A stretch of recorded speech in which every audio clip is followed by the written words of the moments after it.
Hello, good morning all of you.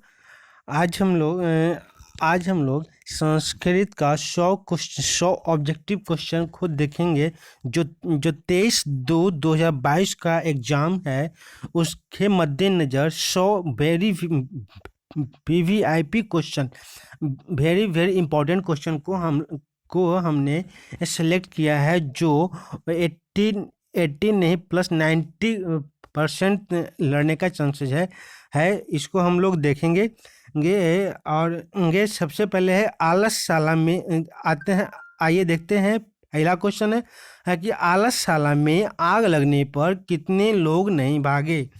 आलस साला में आग लगने पर कितने लोग नहीं भागे? ये 3 लोग, 5 लोग, 6 लोग, 4 लोग, 6 लोग।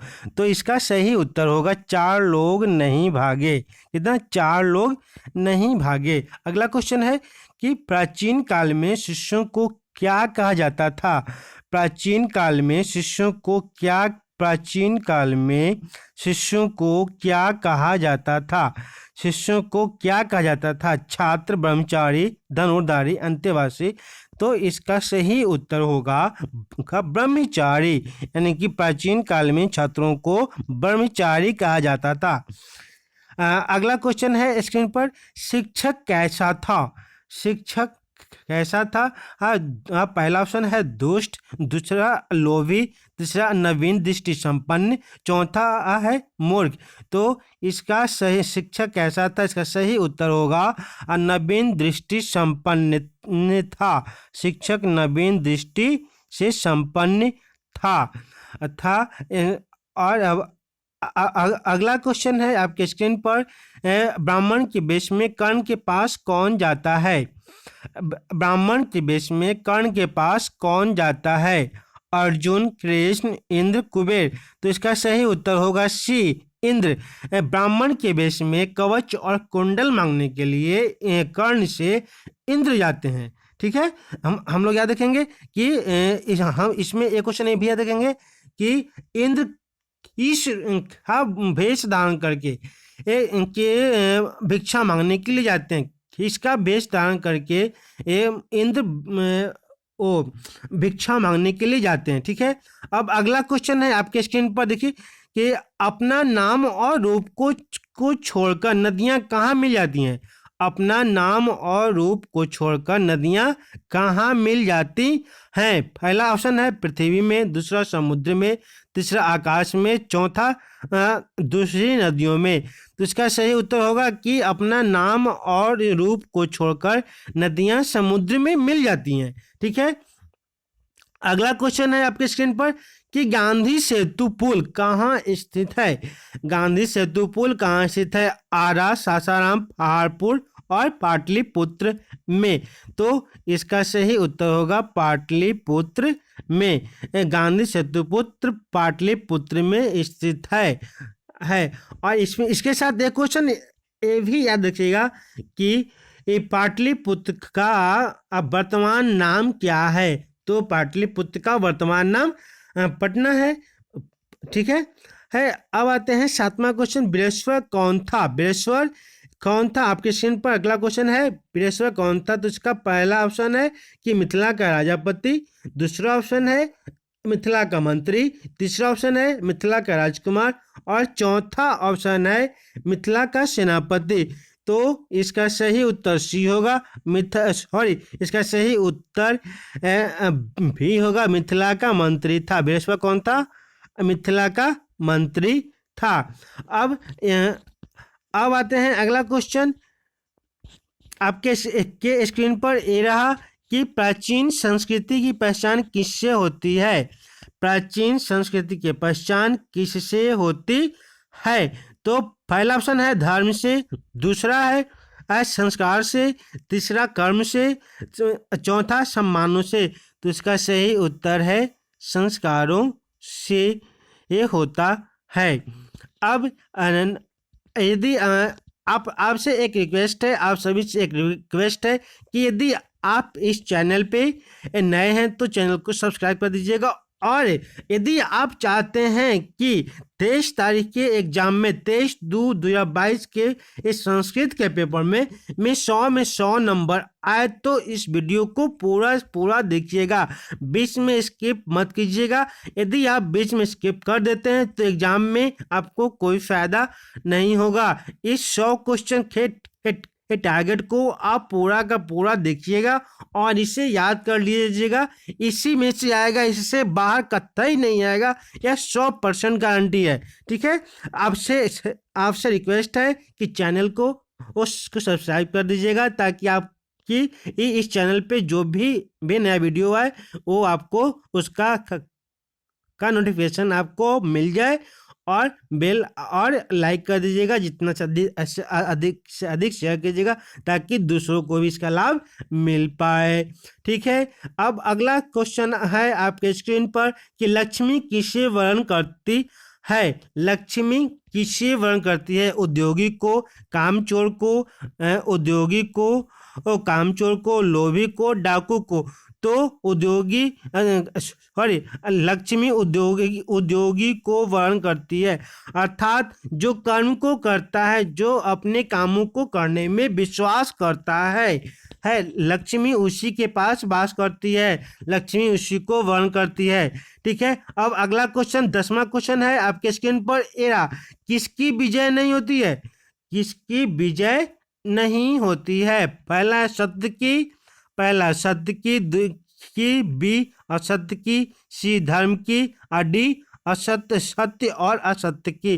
तो इसका सही उत्तर होगा असत्य की विजय कभी नहीं होती है। अगला क्वेश्चन 11वां क्वेश्चन है आपकी स्क्रीन पर। ये रहा, देखिए बहुत इंपॉर्टेंट क्वेश्चन है, ध्यान से देखिएगा। सूक्ष्म से भी सूक्ष्म क्या है, यानी कि सूक्ष्म से भी सूक्ष्म क्या है? पहला ऑप्शन है आत्मा, दूसरा है बीज, तीसरा बालू के कण, चौथा इनमें से कोई नहीं। तो सूक्ष्म से भी सूक्ष्म आत्मा होती है जो हमारे शरीरों में वास करती है। ठीक है, अब अगला क्वेश्चन 12वां क्वेश्चन आपके स्क्रीन पर ये रहा। मंदाकिनी नदी किस पर्वत के किनारे स्थित है? बहुत ही इंपॉर्टेंट क्वेश्चन है, बहुत ही इंपॉर्टेंट क्वेश्चन है। क्या मंदाकिनी नदी किस पर्वत के किनारे स्थित है? पहला चित्रकूट पर्वत के किनारे है, बी विंध्य पर्वत, सी हिमालय, डी हेमकूट। तो इसका सही उत्तर है ए चित्रकूट पर्वत के किनारे स्थित है। 13वां क्वेश्चन आपकी स्क्रीन पर ये रहा। हाँ, बहुत ही इंपॉर्टेंट क्वेश्चन। छात्रों के लिए सबसे बड़ी तपस्या क्या है?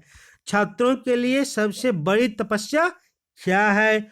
अध्ययन, बी धनार्जन, नौकरी की प्राप्ति, इनमें से कोई नहीं। तो इसका सही उत्तर होगा अध्ययन। छात्रों के लिए सबसे बड़ी समस्या है अध्ययन, क्योंकि पढ़ना सबसे बड़ा कठिन काम है। किसी को भी पढ़ने में से मन नहीं लगता, कोई भी इच्छा से नहीं पढ़ना चाहता, लेकिन उसे पढ़ना पड़ता है। तो यह एक सबसे बड़ी समस्या है, सबसे बड़ी तपस्या है, एक तप है। ठीक है, अब अगला क्वेश्चन 14वां क्वेश्चन आपके स्क्रीन पर ये रहा। स्वामी दयानंद के बचपन का नाम क्या था? स्वामी दयानंद के बचपन का नाम क्या था? पहला शंकर, बी शिव शंकर, सी मूल शंकर, डी उमा शंकर। तो इसका सही उत्तर है मूल शंकर। ठीक है सही उत्तर है मूल शंकर। अब आपके स्क्रीन पर अगला क्वेश्चन ये रहा।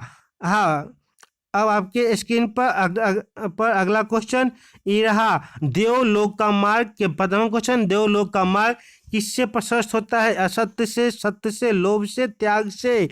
तो देवलोक का मार्ग सत्य से प्रशस्त होता है। किससे? सत्य से प्रशस्त होता है। 16वां क्वेश्चन आपके स्क्रीन पर ये रहा। पाटलिपुत्र में किस महान पुरुष का जन्म स्थल है? तो इस पहला ऑप्शन है गुरु नानक, दूसरा है महावीर, तीसरा है गुरु गोविंद सिंह, चौथा है भगवान बुद्ध का। तो इसका सही उत्तर होगा गुरु गोविंद सिंह का।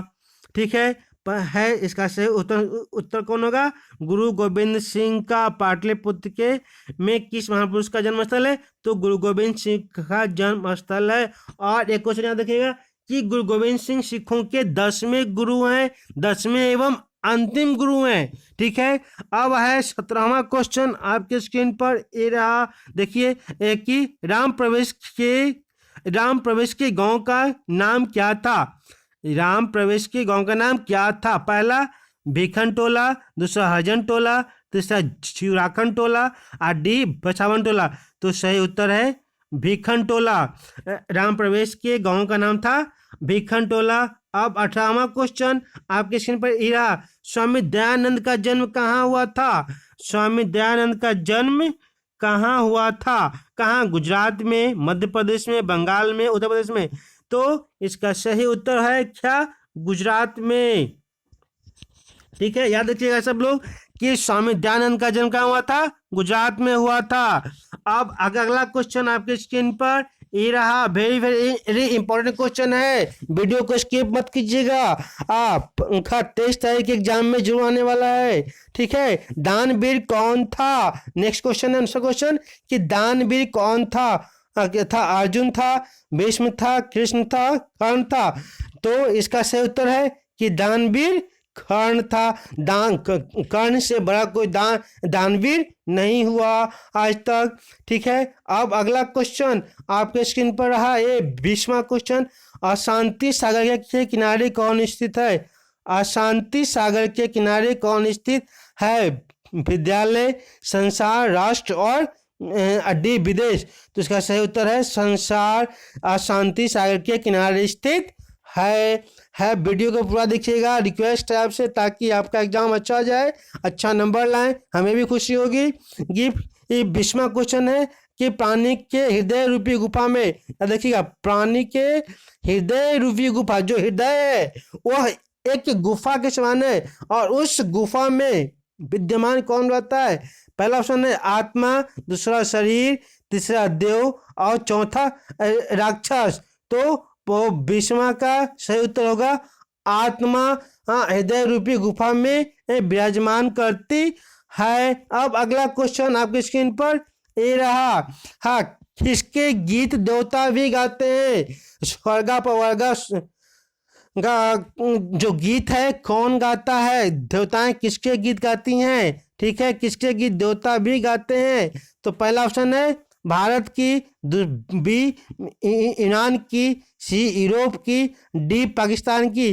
तो सही उत्तर है भारत की गीत देवता भी गाते हैं।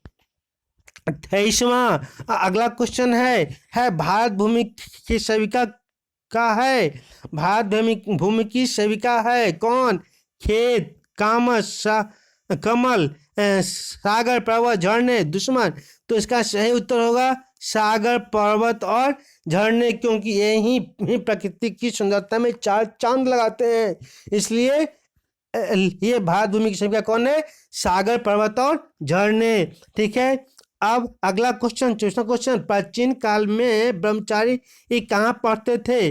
प्राचीन काल में ब्रह्मचारी कहाँ पढ़ते थे? पहला ऑप्शन है स्कूल में, बी जंगल में, सी गुरु के घर में, डी पाठशाला में। तो इसका सही उत्तर है सी गुरु के घर में पढ़ते थे, जिसको गुरुकुल भी कहा जाता था। ठीक है, अब अगला क्वेश्चन 25वां क्वेश्चन है। क्या कन्यादान संस्कार किस संस्कार में आता है? कन्यादान संस्कार किस संस्कार में आता है? तो इसका आंसर है क्या? समावर्तन संस्कार में। पहला समावर्तन संस्कार, बी उपनयन संस्कार, सी खेसांत संस्कार, डी विवाह संस्कार। तो इसका सही उत्तर होगा विवाह संस्कार में आता है। कन्यादान संस्कार विवाह संस्कार के अंतर्गत आता है। अब अगला क्वेश्चन 26वां क्वेश्चन है। वीडियो को देखिएगा, स्किप मत कीजिएगा, ताकि आपका नंबर अच्छा से अच्छा आ पाए। ठीक है, चारों आलसियों को कैसे बाहर निकाला गया? 4 आलसी थे, तो चारों आलसियों को बाहर कैसे निकाला गया? हाथ पकड़ के, केस पकड़ के, पैर पकड़ के, कान पकड़ के। तो इसका सही उत्तर होगा कि केस पकड़ के चारों आलसियों को बाहर निकाला गया। ठीक है, धूर्त कृत्रिम आलस दिखाकर क्या ग्रहण करते हैं? धूर्त कृत्रिम आलस दिखाकर क्या ग्रहण करते हैं? दान, धन, भोजन, जल। तो इसका सही उत्तर होगा भोजन ग्रहण करते हैं। हमारा कर्तव्य भारत के प्रति क्या होना चाहिए? अगला क्वेश्चन है, 28वां क्वेश्चन है कि हमारा कर्तव्य भारत के प्रति कैसा होना चाहिए? राष्ट्रभक्ति का, देवभक्ति का, मित्र भक्ति का, अशत्रु भक्ति का। तो इसका सही उत्तर होगा राष्ट्रभक्ति का। हमारा कर्तव्य भारत के प्रति राष्ट्रभक्ति का होना चाहिए। अब 29वां क्वेश्चन है, किसको धन देना चाहिए? ठीक है, किसको धन देना चाहिए? पहला ऑप्शन है दरिद्र को। किसको धन देना चाहिए? ठीक है, तो पहला ऑप्शन है दरिद्र को, बी राजा को, सी विद्वान को, डी धनवान को। तो वो सही उत्तर है ए दरिद्र को दान देना चाहिए। डी सॉरी, अगला क्वेश्चन 30वां क्वेश्चन, एक देश दूसरे देश की उन्नति देखकर क्या करता है? एक देश दूसरे देश की उन्नति देखकर क्या करता है? उपद्रव, विस्फोटक, बढ़ने का उपाय। एक देश, ठीक है, दूसरे देश की उन्नति को देखकर क्या करता है? बहुत इंपॉर्टेंट क्वेश्चन है, ध्यान दीजिएगा, बहुत ही इंपॉर्टेंट क्वेश्चन है। वीडियो को लाइक जरूर कीजिएगा, सब्सक्राइब जरूर कीजिएगा, चैनल को सब्सक्राइब जरूर कीजिएगा, ताकि आपका इंपॉर्टेंट क्वेश्चन, आपका आंसर्स मिल पाए। ठीक है, तो पहला है उपद्रव, दूसरा है विस्फोटक, तीसरा बढ़ने के उपाय और चौथा द्वेष। तो इसका सही उत्तर है कि द्वेष करते हैं। कोई देश दूसरे देश को बढ़ता हुआ देखकर उससे द्वेष करते हैं। अगला क्वेश्चन है, भारत में किस महान परंपरा को सुनाया जाता है? भारत में किस महान परंपरा को सुनाया जाता है? पहला शास्त्रों को, बी शस्त्र को, सी लोभ को और डी कला को। तो इसका सही उत्तर है शास्त्रों की महान परंपरा को सुनाया जाता है। अगला क्वेश्चन है, कुंती का पुत्र कौन था? इनमें से कुंती का पुत्र कौन है? ध्यान दीजिएगा। ठीक है, इसमें इंद्र, ब्रह्मा, कर्ण, दुर्योधन। ठीक है, तो इसका सही उत्तर होगा कर्ण। कुंती के पुत्र कौन था? कर्ण कुंती का पुत्र था, जो विवाह के पहले जन्म लिया था, जिसने कुल के लोक लाज के वजह से उसे कर्ण को त्याग दिया था, जिसके वजह से उसको राधा नाम की महिला ने पालन पोषण किया था। इसलिए कर्ण को और राधे भी कहा जाता है। ठीक है, ध्यान दीजिएगा। ठीक है, अगला क्वेश्चन है आपके स्क्रीन पर, शरीर में सदैव रहने वाला मनुष्यों की महान शत्रु कौन है? शरीर में सदैव रहने वाला मनुष्यों की महान शत्रु कौन है? दया, लोभ, काम, आलस। शरीर में सदैव रहने वाला मनुष्यों की महान शत्रु कौन है? दया, लोभ, काम, आलस। तो इसका सही उत्तर होगा आलस। ठीक है, ध्यान दीजिएगा। राम प्रवेश का घर किस तरह का था? बहुत ही इंपॉर्टेंट क्वेश्चन है कि राम प्रवेश का घर किस तरह का था। ठीक है, किस तरह का था? कुटिया था, साधारण घर था, राजमहल था, केवल ईंट का घर था। तो राम प्रवेश का घर कुटिया था, यह ध्यान दीजिएगा। 35वां क्वेश्चन है, कौन कि प्रतिदिन आलसियों को भोजन कौन देता था? बहुत इंपॉर्टेंट क्वेश्चन है, बिल्कुल याद कर लीजिएगा, बहुत ही इंपॉर्टेंट क्वेश्चन। प्रतिदिन आलसियों को भोजन कौन देता था? मिथिला के राजा देता था, मिथिला का राजकुमार देता था, मिथिला के मंत्री बृहस्पति देते थे, या मिथिला की रानी देती थी? तो सही उत्तर है मिथिला के मंत्री बृहस्पति देते थे। ठीक है, अगला क्वेश्चन है आपके स्क्रीन पर कि मेगास्थनीज किसके समय में पटना आया था? ठीक है, नेक्स्ट क्वेश्चन है कि मेगास्थनीज किसके समय में पटना आया था? पहला है अशोक के समय में, दूसरा मुगल के समय में, चंद्रगुप्त मौर्य के समय में, और चौथा है अंग्रेजों के समय में। तो चंद्रगुप्त मौर्य के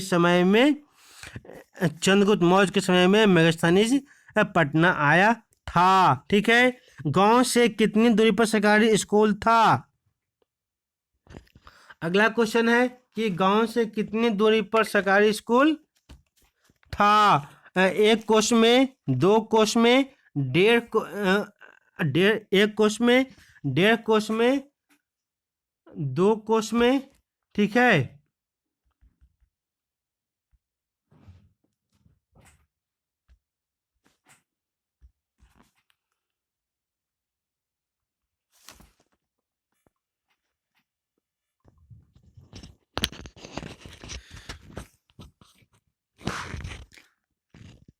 अगला क्वेश्चन है कि गांव से कितनी दूरी पर सरकारी स्कूल था, ठीक है। तो 37 का एक कोष की दूरी पर सरकारी विद्यालय था, 1 कोष की दूरी पर सरकारी विद्यालय था, ठीक है।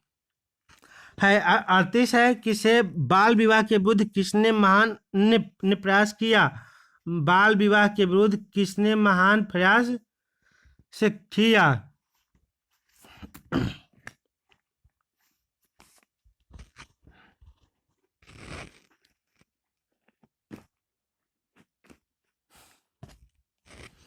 बाल विवाह के विरुद्ध किसने महान प्रयास किया, पहला मूल शंकर ने, दूसरा देव शंकर ने, शिव शंकर ने और हेमचंद ने। तो इसका सही जवाब होगा कि मूल शंकर ने बाल विवाह के विरुद्ध महान प्रयास किया, ठीक है। अगला क्वेश्चन है कि वीरेश्वर का स्वभाव कैसा था, वीरेश्वर का स्वभाव कैसा था, वीरेश्वर का स्वभाव कैसा था, दानशील और ईमानदार, कोमल, कठोर, निर्दयी।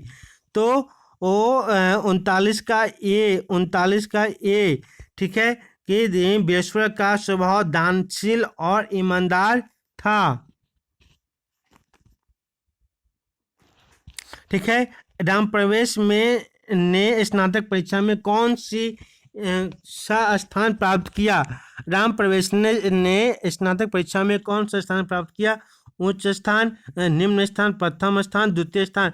तो इसका सही उत्तर होगा प्रथम स्थान प्राप्त किया था। अगला क्वेश्चन आपके स्क्रीन पर, इंद्र क्या चाहते थे, ध्यान दीजिएगा, याद कर लीजिएगा कि इंद्र कर्ण से क्या चाहते थे, ठीक है, याद रखिएगा। अब पहला था भिक्षा, और दूसरा शिक्षा, तीसरा राज्य, चौथा डी युद्ध। तो सही उत्तर है भिक्षा। इंद्र कर्ण से भिक्षा मांगने के लिए जाते हैं, भिक्षा का याचक हैं, ठीक है। संसार में बच्चों का सच्चा रक्षक कौन है, माता, पिता, भाई, बहन। तो याद रखिएगा कि बच्चों का, संसार में बच्चों का सच्चा रक्षक माता होती है, माँ बच्चों का सच्चा रक्षक होती है। अगला क्वेश्चन आपके स्क्रीन पर ये रहा, ठीक है, कि मुद्रा राक्षस ग्रंथ में किस शहर की प्राचीनता का संकेत है, मुद्रा राक्षस ग्रंथ में किस शहर की प्राचीनता का वर्णन का संकेत है, मुजफ्फरपुर, भागलपुर, पाटलिपुत्र, रांची। तो पाटलिपुत्र का वर्णन है, ध्यान दीजिएगा, पाटलिपुत्र का वर्णन है।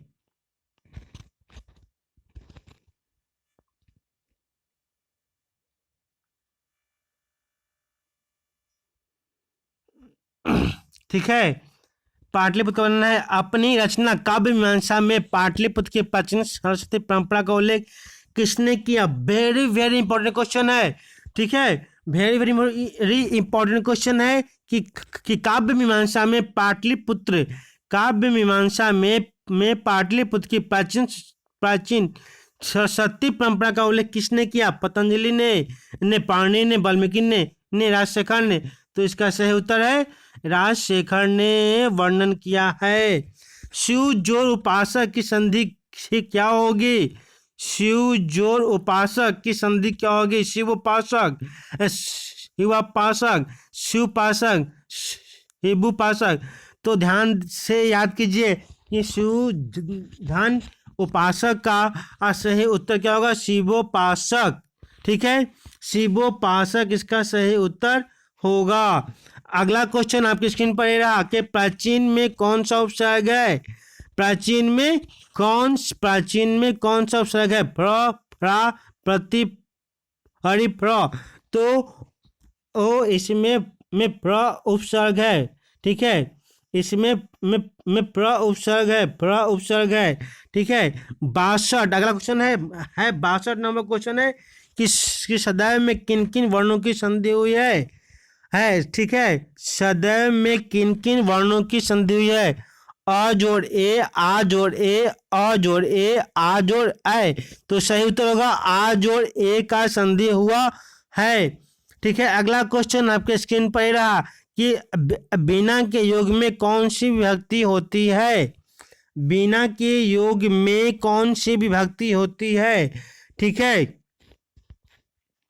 बिना के योग में कौन सी विभक्ति होती है? षष्ठी विभक्ति, तृतीय विभक्ति, सप्तमी, चतुर्थी। तो इसका सही उत्तर होगा चतुर्थी विभक्ति होती है, ठीक है। अगला क्वेश्चन आपके स्क्रीन पर ये रहा कि आधारित तुम मन सूत्र का उदाहरण वाक्य कौन है? धार्यतुम वर्ण सूत्र का उदाहरण क्या वाक्य कौन है? बालकाय मोदकम रोचते, बालकाय मोदकम रोचते, राजा ब्राह्मणम गाम ददाति, दिनेश स सुरेशाय शतम धारयति, अहम पटनाय ए विद्यालय गच्छति। ये ध्यान दीजिए धार्यतुम सूत्र का उदाहरण वाक्य कौन सा है? धार्यतुम सूत्र का उदाहरण वाक्य कौन सा है? तो वो इसका सही उत्तर होगा दिनेश सुरेशाय सतम धारयति। इसका सी सही उत्तर होगा सी, ठीक है। इसका सही उत्तर है सी।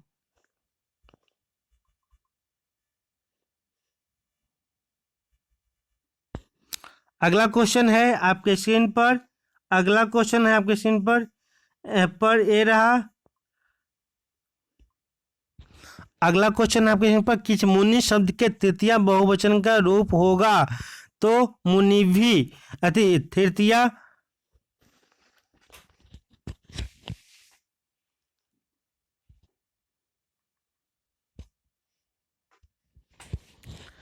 तृतीय शब्द का आमनुभी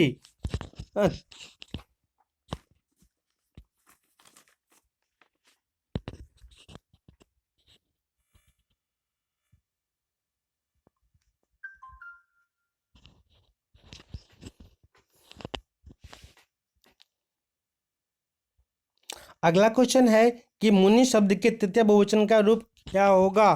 ठीक है, पहला मुनिवी, बी मुने, तीसरा मुनिना, डी मुनिवी। तो ओ इसका सही उत्तर होगा मुनिवी, ठीक है। याद रखिएगा पीवती किस धातु का रूप है पीवती किस धातु का रूप है पा धातु का, षट धातु का, पट धातु का, पत धातु का, पिप धातु का। तो इसका सही उत्तर होगा पा धातु का। अब पीवती पा धातु का रूप है, ठीक है। साधव किस विभक्ति का रूप है? साधव में कौन सी विभक्ति है? साधव में कौन सी विभक्ति है? तो याद रखिएगा साधव में पहला ऑप्शन है पंचमी विभक्ति, बी द्वितीया, सी सप्तमी, डी चतुर्थी। तो इसमें सप्तमी विभक्ति होगा, इसमें सप्तमी विभक्ति होगा, ठीक है। याद रखिएगा। हाँ इसमें सप्तमी विभक्ति होगा। अस धातु के लटका का रूप कौन सा है? अस धातु के लट लगा का रूप कौन सा है? आसित, अस्तु, भविष्यति, अस्ति। तो वो इसका सही उत्तर होगा डी अस्थि। अस धातु का अस्थि, ठीक है, अस्थि होगा। वनिता में कौन सा स्त्री प्रत्यय होगा? तो वनिता में टाप, पहला टाप, दूसरा चाप, तीसरा डांप, और डी उंग। तो इसका सही उत्तर होगा टाप प्रत्यय होगा, ठीक है, टाप स्त्री प्रत्यय होगा। हन जोड़ कथवा से कौन सा हन जोड़ कथवा, हन जोड़ कथवा में हन जोड़ कथवा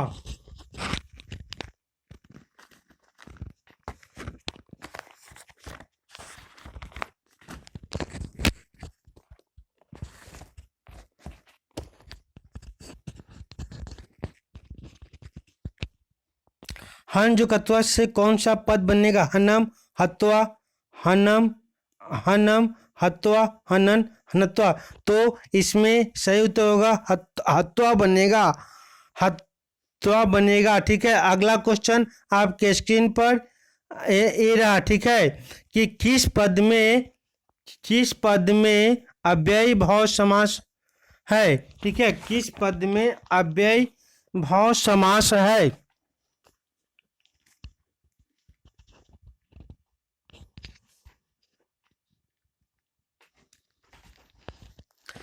किस पद में अव्ययी भाव समास होगा? ठीक है व्याघ्रमयम पहला है, व्याघ्रमयम, राम लक्षणों, राम लक्षणम, महाजना, न यथाशक्ति, यथाशक्ति, यथाशक्ति। तो इसका सही उत्तर होगा यथाशक्ति। ठीक है, जिसका पहला पद प्रधान हो। ठीक है तो यथाशक्ति, शक्ति तो हम है तो अपनी शक्ति के अनुसार जो दान पुण्य कर सके उसको यथाशक्ति, इसलिए ये डी ऑप्शन होगा थर्ड के। अगला क्वेश्चन आपकी स्क्रीन पर ये रहा कि थर्ड कहते हैं यदस्मिन गृहे अग्नि लग्नोऽस्ति अलस कला पाठ में यह किसकी उक्ति है?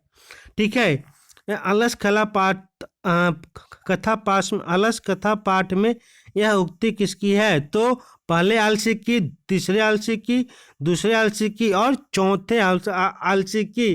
तो यह कथन दूसरे आलसी की है।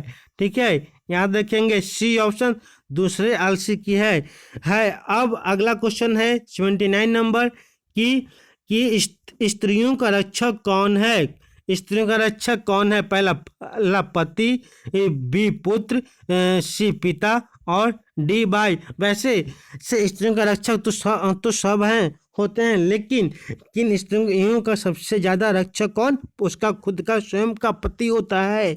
इसलिए ये इसका सही उत्तर होगा सी, इसका सही उत्तर होगा। याज्ञवल्क्य ने आत्म तत्व की शिक्षा किसको दी थी? याज्ञवल्क्य ने आत्म तत्व की शिक्षा किसको दी थी? एक गार्गी को, मैत्रेयी को, सुलभा को और अपाला को। तो याज्ञवल्क्य ने आत्म तत्व की शिक्षा, याज्ञवल्क्य ने आत्म तत्व की शिक्षा किसे दी थी? गार्गी को, मैत्रेयी को, सुलभा को, अपाला को। तो आत्म तत्व की शिक्षा मैत्रेयी को दिया गया था। ठीक है, आत्म तत्व शिक्षा याज्ञवल्क्य ने मैत्रेयी को दिया था। गंगा, अब अगला क्वेश्चन आपके स्क्रीन पर रहा कि गंगा देवी ने किस महाकाव्य की रचना की थी? तो इसका सही उत्तर होगा संकट चरित्र। पहला संकट चरित्र में है, दूसरा ऑप्शन है वर्धाम्बिका अनितम का, मधुरा विजयम का, कथा मुक्तावली का। तो 81 का सी होगा, मधुरा विजयम का रचना न की थी। अच्युत राय कहाँ के राजा थे? ठीक है, अगला क्वेश्चन आपके स्क्रीन पर रहा कि अच्युत राय कहाँ के राजा थे? तो काशी के, दरभंगा के, चित्तौड़गढ़ के, विजयनगर के। तो अच्युत राय विजयनगर के राजा थे, डी ऑप्शन सही होगा। अब अगला क्वेश्चन 83 नंबर है कि स्वर्गपवर्गा स्फदमाग भूता किस देश को कहा गया है? ठीक है, भारतवर्ष को, और जापान को, यूनान को, श्रीलंका को। तो इसका सही उत्तर होगा भारतवर्ष को कहा गया है। ठीक है, अब अगला क्वेश्चन आपके स्क्रीन पर ये रहा। ठीक है, कि सीमांतोन्नयन किस संस्कार के अंतर्गत आता है? ठीक है, 84 नंबर क्वेश्चन है कि सीमांतोन्नयन किस संस्कार के अंतर्गत आता है? सहसो, जन्म पूर्व, शैक्षणिक गृहस्थ। तो यह जन्म पूर्व संस्कार के अंतर्गत आता है। ठीक है, यह जन्म पूर्व संस्कार के अंतर्गत आता है, यानी कि ऑप्शन नंबर बी। अब सहसो संस्कार कितने हैं? ठीक है, अगला क्वेश्चन है कि सहसो संस्कार कितने हैं? पहला 5, दूसरा 3, चौथा, तीसरा सी, 6 और 10, 1। तो 700 संस्कार कितने हैं? 6 हैं। ठीक है, 85 का सी, 6 संस्कार हैं। कन्यादान संस्कार किस में होता है? शैक्षणिक में, अंत्येष्टि में, सहसों में विवाह में, तो कन्यादान संस्कार विवाह संस्कार के अंतर्गत आता है। अगला क्वेश्चन आपके स्क्रीन पर ये रहा, वीडियो को पूरा देखिएगा, मात्र 20 क्वेश्चन और बचा हुआ है, ठीक है, इसको देख लीजिए और ध्यान से याद कर लीजिएगा। 23 तारीख का में ऑब्जेक्टिव 50 में 50 आपका 100% लड़ जाएगा, ठीक है। अब अगला क्वेश्चन है कि नीतीश लोकपाल के आधार पर अविश्वासी पर विश्वास कौन करता है। नीतीश लोकपाल के आधार पर अविश्वासी पर विश्वास कौन करता है। अधम, पंडित, ठीक है, अधम, पंडित, मध्यम और उत्तम। तो ओ मध्यम, तो 87 का ए धर्म, अधम लोग ही विश्वास करते हैं, ठीक है, सही उत्तर होगा अधम लोग। अब 88 नंबर क्वेश्चन है, सुखवाह क्या है। सुखवाह क्या है। धर्म, अहिंसा, विद्या, क्षमा। हाँ, तो इसका सही उत्तर होगा अहिंसा। सुखवाह अहिंसा है यानी कि ऑप्शन नंबर बी। ये मनोहरा में कौन सी संधि होगी। स्वर संधि, व्यंजन संधि, विसर्ग संधि और पूर्वरूप संधि। तो मनोहरा में विसर्ग संधि होगा, ठीक है, विसर्ग संधि होगा। याद कीजिएगा, सूत्र याद कीजिएगा तो समझ में आ जाएगा कि मनोहर में कौन सी संधि है, यानी कि विसर्ग संधि है, ठीक है। किस शब्द में प्रति उपसर्ग नहीं है, ठीक है, किस शब्द में प्रति उपसर्ग नहीं है। प्रत्येक, प्रतिधन, एकम, प्रत्येकम, प्रतिदिनम, प्रतियोगिता, प्रभावम। तो प्रति उपसर्ग प्रतिदिनम में नहीं है, ठीक है, तो प्रतिदिनम में नहीं है। 90 का बी, ठीक है, प्रतिदिनम में प्र उपसर्ग नहीं है, ओके। अब आया है 91 नंबर क्वेश्चन कि सचिवानंद आलय का समस्त पद क्या होगा। सचिवानंद आलय का समस्त पद क्या। सचिवालय, विज्ञालय, लय, सचिवालय, सचिवालय, लय, सचिवालय नहीं, सही उत्तर होगा ए सचिवालय। ध्यान दीजिएगा, देखिएगा, ठीक है। अब किस समास का पहला पद संख्यावाचक होता है, ठीक है, किस समास का पहला पद संख्यावाचक होता है। बहुब्रीहि का, द्वंद्व का, द्विगु का, तत्पुरुष का। तो द्विगु समास का पहला पद संख्यावाचक होता है। याद रखिएगा कि द्विगु समास का पहला पद संख्यावाचक होता है, ठीक है। अब अगला क्वेश्चन है वृक्षात पत्राणि पतन्ति वाक्य के। वृक्षात पत्राणि पतन्ति वाक्य के वृक्षात पद में पंचमी भक्ति किस सूत्र से हुई है। तो आपादान, ध्रुवम पादन आपादानम, ध्रुवम पाय आपादानम, भुव भुवस्व आपादान पंचमी अभित्रा पातना वर्षते। तो इसका सही उत्तर होगा आपादान पंचमी से हुआ है, पंचमी भक्ति हुआ, ठीक है। क्रिया का आधार कौन सा कारक होता है। अगला क्वेश्चन है कि क्रिया का आधार कौन सा कारक होता है। पहला संप्रदान, चौथा बी अधिकरण, सी करण और डी कर्म। तो क्रिया का आधार करण होता है, ठीक है, क्रिया का आधार करण होता है। वयम किस शब्द का रूप है। वयम किस शब्द का रूप है। तो अस्मद शब्द का रूप है। पहला युष्मद, बी अदस, सी अस्मद, डिस एतद। तो वो वयम अस्मद शब्द का रूप है, ठीक है, अस्मद शब्द का रूप है। और 96 नंबर क्वेश्चन है ज्योति किस प्रकार का रूप है। 96 नंबर क्वेश्चन है जयति, लट लकार, लोट लकार, लंग लकार, लिट लकार। तो वो जयति लिट लकार का रूप है, ठीक है। 97 नंबर क्वेश्चन है कि किस पद में कितने प्रत्यय होते हैं। किस पद में कितने प्रत्यय होते हैं। जयम, चतव्यम, गति, गमनम।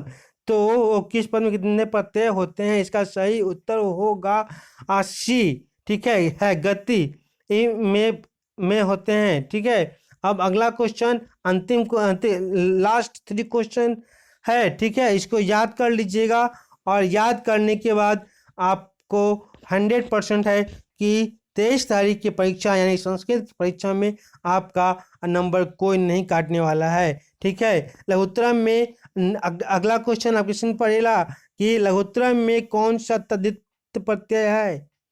लघुत्तरम में कौन सा तद्धित प्रत्यय है। पहला तरप प्रत्यय, बीत बित बित हम प्रत्यय, सी ए मटु प्रत्यय, डी हमद प्रत्यय। तो वो 98 का ए होगा, तरप प्रत्यय होगा। ठीक है, तरप प्रत्यय होगा। और अब 99 number question, second last question है कि कुमार जोड़ ढिम्प से कौन सा पद बनेगा।